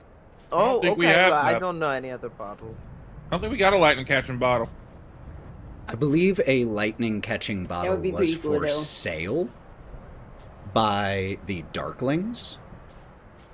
I don't believe, probably unless, and we unless got you the have it, thing. unless someone can monocle correct instead. me, because I have a lot that I'm remembering. Unless someone can correct me, I don't remember you all buying that or acquiring it elsewhere. You might have. We No, we killed I No, think we we got didn't. the We only got a monocle monocle. instead. Okay. All right. But you see that. And Otto, you just asked about the, do you think she's using it as lightning rods? a power source or something like that. Because if it's hitting that and it's surging down, it's got to go somewhere.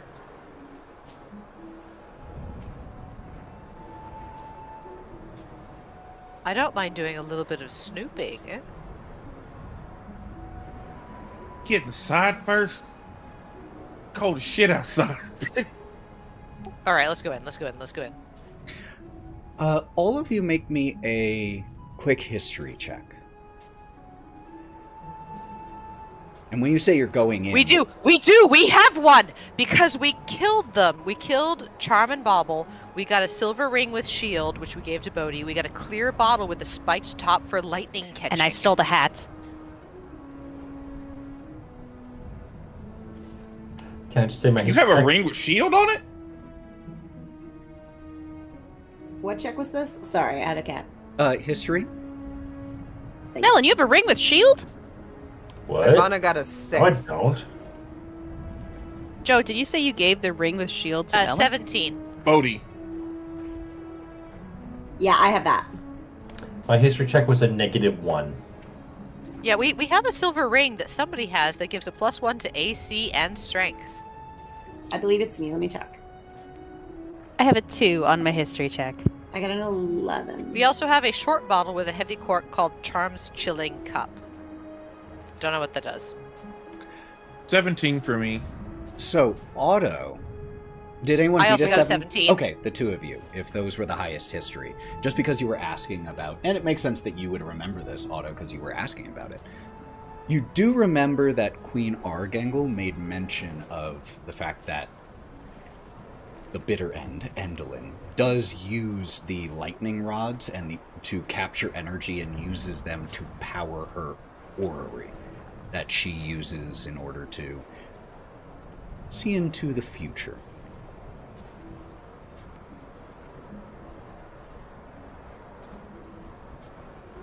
So that's what the queen was talking about.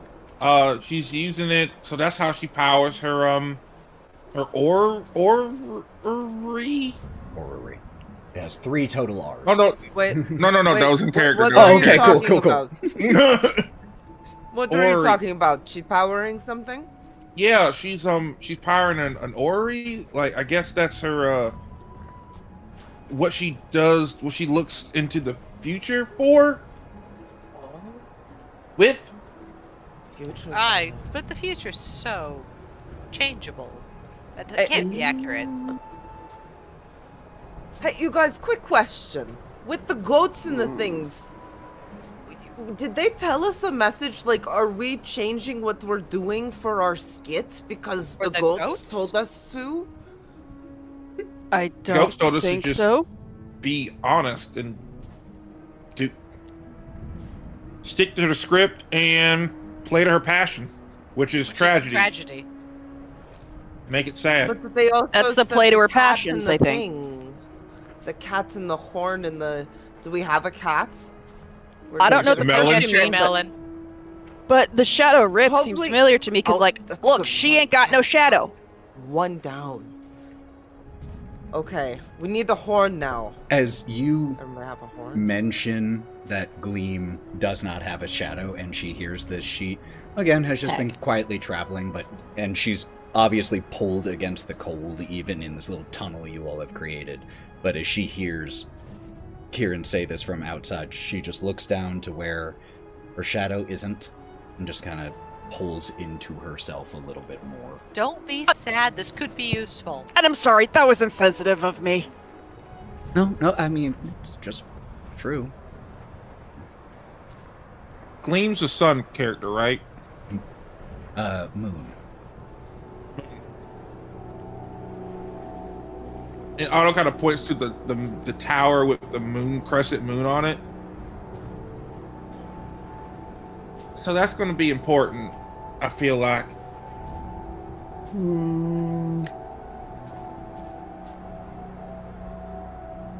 I mean, if we, I feel like at this point we're probably shouldering our way into the base of the tower because let's be real, nobody's going to stand outside and have a conversation. So are you heading, when you say the tower, do you mean you are heading to the Front door so we can get inside. Okay, so this not the lightning rod style structure, but proceeding up towards the main one. Mhm. Okay, got it. In that case, as you finish making your way up this mountain path, it ends at a spiral stone staircase that snakes and winds 60 feet up to a balcony. Ethan, I'm of- sorry. I was yelling at Joe as we were muscling in.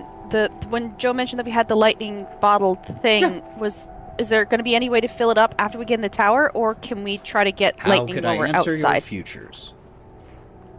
Okay, no, it's like are there more lightning rods or something like on the castle? Oh, definitely. There's a big one on the castle. That was the first one that you saw strike it in the distance. So it has one, but there is one another one not terribly far from the citadel. What do you mean by not terribly far? Is The it a one few that you- feet or few miles? The one that you saw. So you were walking up the path. I thought You we were saw walking one- to that. Well, you are walking to the citadel, but then off the path a distance, you see one of those lightning rod structures. There's also a lightning rod on top of one of the, or at the top of the topmost spire of this Okay, citadel. That totally tracks. I Okay. will have my bottle in my hand because I didn't write down that I gave it to anyone, so I'm assuming I have it. And I'm gonna look at Kai and I go, okay, here. I'm going to give Kai the empty lightning bottle. When you have an opportunity, it could be useful. For what it's worth, Kai, you could probably get to that lightning rod here on the way up in just about like 10 minutes. Wouldn't be that hard to get to. I could always go with you, backup better in numbers. Yes, you. Okay, we'll be right back. And then I'm gonna grab V and run. Oh my god. Ah, adventure! We'll wait. All right. 1 second. Yeah. Okay. You two head towards this lightning rod. Like I said, it's about 30 feet tall. It's about 5 feet in, or it's about 15 feet or so at the base in diameter, narrowing slightly as it goes up until it ends at that gleaming copper crescent moon.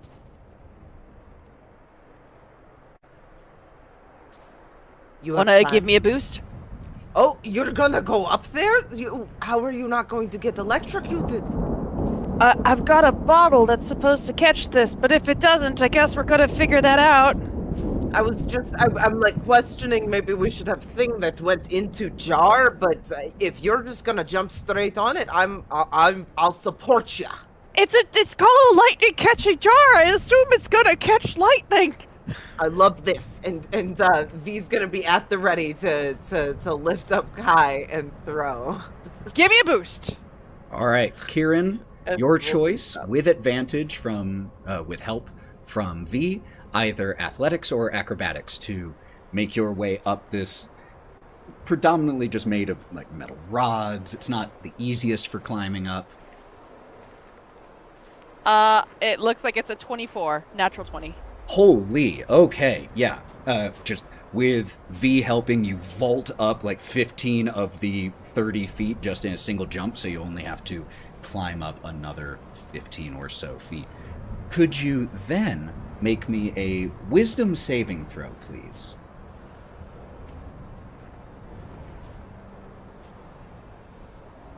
$17. I'm gonna use one of my luck points to make it an 18. With an 18, as there is a loud crack of thunder overhead, you manage to not lose your grip and your balance as the wind blows through here. The thunder's so loud you can feel it shake this structure. And He's gonna do a vague He-Man pose of like the I have the power to hold up the bottle. you hold your hand up, and you wait. And your eyes are closed at first as you're anticipating this lightning. 10 seconds pass. Nothing happens. 20 seconds pass. And you crack open one of your eyes, just looking up at the bottle as if to make sure like it's on and it's working. And as you look up, a huge strike of lightning right into the bottle. And you feel as just this energy shakes and courses into your arm, somewhere between touching like a low power but live wire and your arm just falling asleep. It's that kind of feeling. As it strikes in here and you have to hold your arm with your other arm, which causes you to almost tip back, but with those rolls you manage to grab hold and steady yourself. And as you look at this bottle now, where it was a bottle that had a conductor at the top to attract the lightning, it is now, the top of it is scorched, though still functional, but inside there is the churning energy of a thunderstorm over the mountaintops. Holy crap, you did it! Holy fuck! Kai's gonna like slide down the pole like a fireman. As V's just gonna be jumping up and down. as V and Kieren start to excitedly run back down to their companions. Otto, I saw your hand. Cuts back before that loud lightning clap that actually worked. You ever what happens to a satyr that gets hit by lightning? They die. Then it cuts back to when it happened. Halle Berry has entered the scene. Yes. Same thing that happens to everyone. God, there's a callback. The two of you return to your companions, and all of you see this bottle just charged with a glowing energy. Kai, all your hair is standing up. All of it. Yeah, it smells a bit like burning coat, doesn't it? Totally But I right. did it! Kinda delicious. And Yeah, weirdly enough, yeah. And let me roll something really quick, because this will be relevant to you. Holy crap. Holy shit, thanks, Hey, for shout out to the shot. five- That's amazing. The 5 gifted. Kieren, Oh my!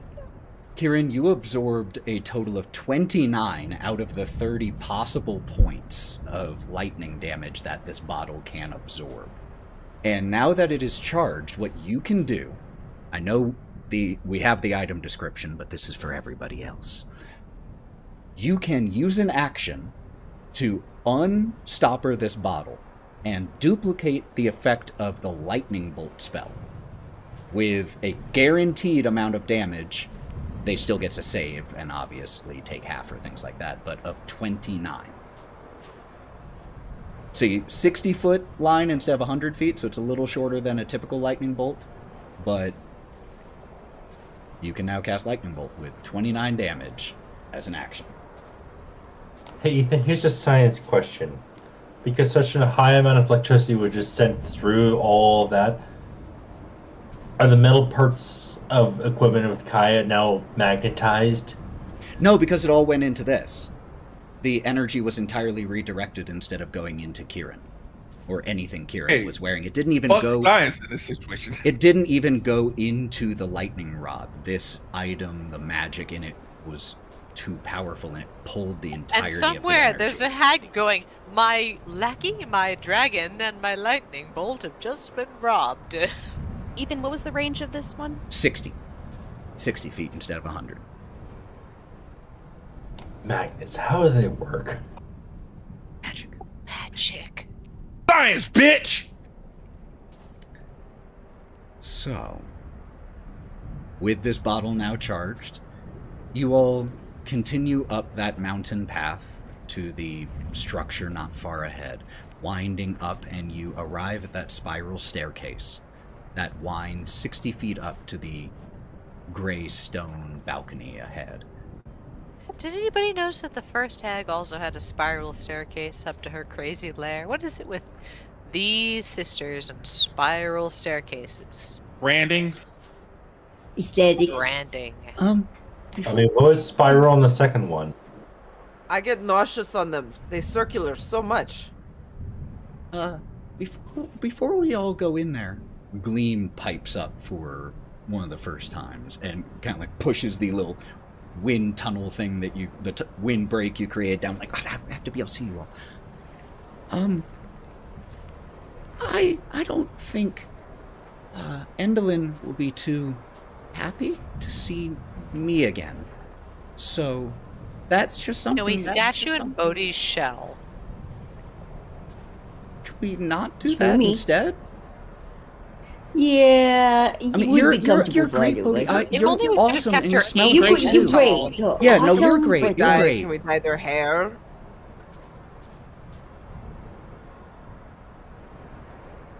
Where would you prefer to be? What are my options? Staying out here in the cold by yourself? Hiding out in the lightning rod tower? We could try to make you look different, I guess. We could use a disguise kit, actually. I have one. Disguise? Thoughts? You can't not disguise her not having a shadow though, so that's also an issue. But what if she walks in Bodhi's shadow? Do Creepy you know how shadow. shadows work? I'm just saying, she keeps an eye on where Bodhi's shadow falls and walks in it like it might hide hers. What if there's two lights? Maybe they won't notice. Well, Alternately, we go and see if we can get you permanently shrunk by the Brigand Ox. No, thank you. But I don't have much. Look, if we were talking about an acrobatics routine, I would know exactly what to do, but I don't have I think you all probably have more experience with strategy like this than I do. What do you think? We're really just winging it. I'm gonna be real with you. We just kind of wing it. I We can also cast, think about I their can cast safety, minor you guys. illusion every minute to give you a shadow. That sounds like a lot of work. It's gonna take some thinking about every minute. What if you want to do something else? Alright, I don't think going back in there is smart, but What if you stay in the lobby? I can try. I can try that. Sure, I can try that. Like, you stay with the bags. Code check. Whatever you all think is best. Oh, you're our servant. You have to stay behind. You. I don't like Kind that. of sucks. I'm not a fan of that. Sorry. Okay, fine. Sorry. She's what is it? The stage hand. Or she's not feeling well. I like Makeup I like artist. the stage hand. Oh, yes. We are a confused. theater troupe. We're the Wild Things True. Theater Troupe. Do you guys Yeah. have bags for them to stand next to or something? Or they're I have just going to so stand much in the lobby? baggage. As I Okay. pull out my I'm all for disguise kit, and I'm gonna come at her with my disguise kit. It includes like hair dye and makeup and a costume change. She's a performer. And also, She I'm going to- recognizes this immediately and starts to help in the process. I'm going to cut off all of her hair except a mohawk. You go towards her hair. Whoa, whoa, what are we doing? What are those? What are we using the scissors okay. for? No, it's not the scissors, it's my claws. What are we using those for? Okay, to cut off your hair. My hair? My hair? Are you that attached? Are you? I mean, that I'm literally attached to risk it. being taken by a hag who recognizes your hair. She recognizes she doesn't have a shadow. Fair point. Can we do a quick dye job on it?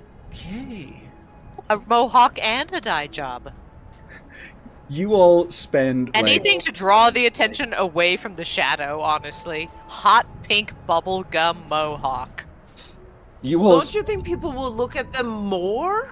Yeah, I have a calligrapher's kit. It's gonna have ink in it. You all spend about 15 minutes, like, dyeing and cutting hair and putting makeup Production. on, testing out Lab. the minor Prosthetics. illusion. Yeah, She's Good. got tips. Gleam looks unrecognizable at the moment, aside from the moon mask that she is still wearing. Pop that shit off. Put it in her backpack. She hesitates to take her mask off. You can put it back on when we're murdering a hag. And the way she hesitates is extreme enough that you almost expect.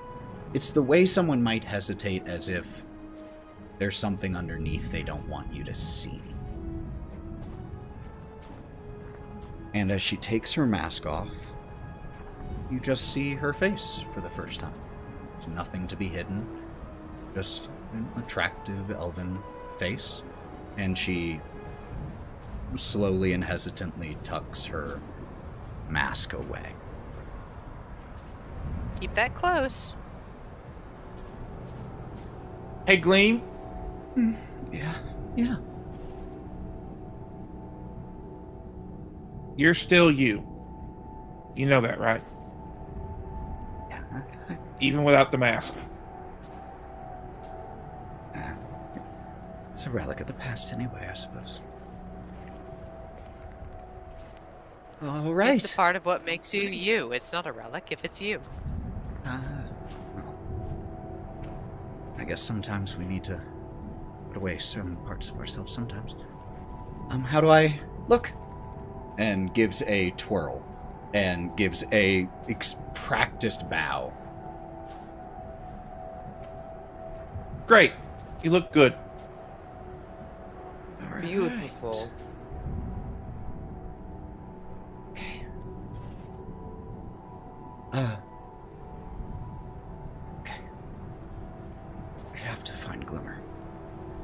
This is worth it. Okay. Ready when you Gleam, are. Gleam. And Otto takes her hand. You got this. And he casts guidance on her just to help her. Mhm. She feels a warm glow over you got this. It's just stage jitters, all right? You've done acts plenty of times. It's just a costume. Take a luck point, Otto, as you take her hand and you feel like the small tremors in her hand of just, you felt them too before going on stage. That's exactly right. Feels the same. And as you say this and cast guidance, you feel as she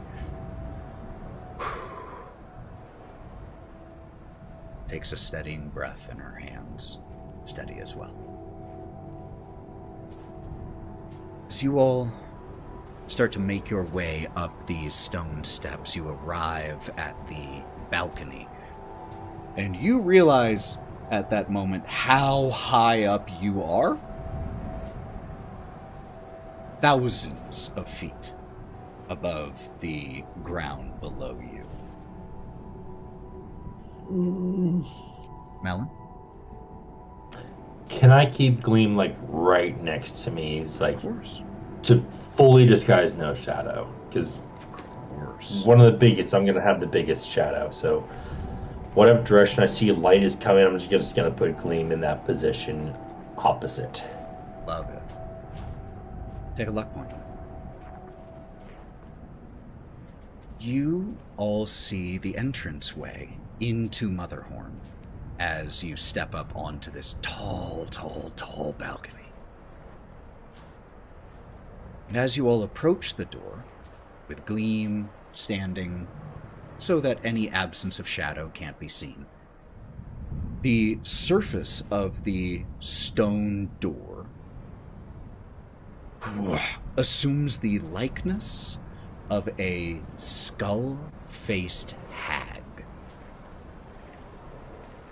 The Moon Twin is not welcome here. All others may step forward and pass through the black curtain at the end of the entrance hall. Gleam Can I? looks... Oh, or fuck, shit. Gleam, a hand just goes up to where her hair is shorn as she hears that she's been found out. I'll wait out here. And leans towards you, Melon, since you're the closest. I'll wait at the lightning rod, alright? Hey, let me go with you real quick. I'm gonna help you build a little shelter to stay warmer. Hey, I'll be back in like 5 minutes. We see the two of you, Melon and Gleam, hustle back down, return. You help her just build a little shelter so that the wind won't be quite as brutal. And the whole time she's quiet. And as you finish and give her a nod and start to head back to your friend, she grabs your wrist. And when you turn back around, her mask is back on. And she looks at you in the eyes with absolute desperate intensity. Please find my sister. It wasn't even a question that we wouldn't do that. Thank you. I'll wait here. And she starts to... We will be back. She gets into the little makeshift shelter that you built and watches you leave. The other 5 of you see as they leave, see just a dozen, maybe 15 minutes later, Melon rejoins you all. And as the 5 of you now, well, 6 of you plus a few others still with an owlbear and an awakened shrub,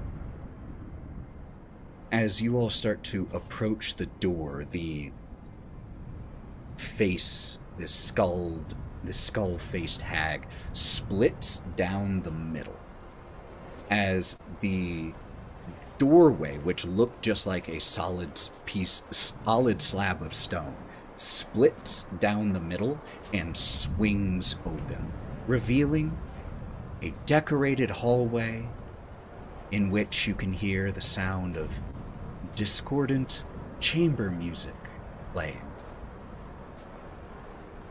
and as we see the wild things take their first step into Motherhorn. That is where we'll pick up next time. Oh, session 70 got you all to Motherhorn. What a great session, everyone.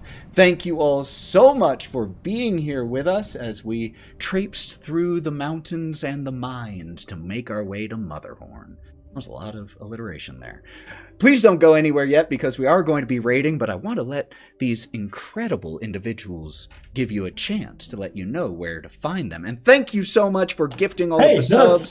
Full shot. What a guy. What a guy. Those subs help pay for sound effects and for the soundboards and music that I use on this stream, so thank you so much.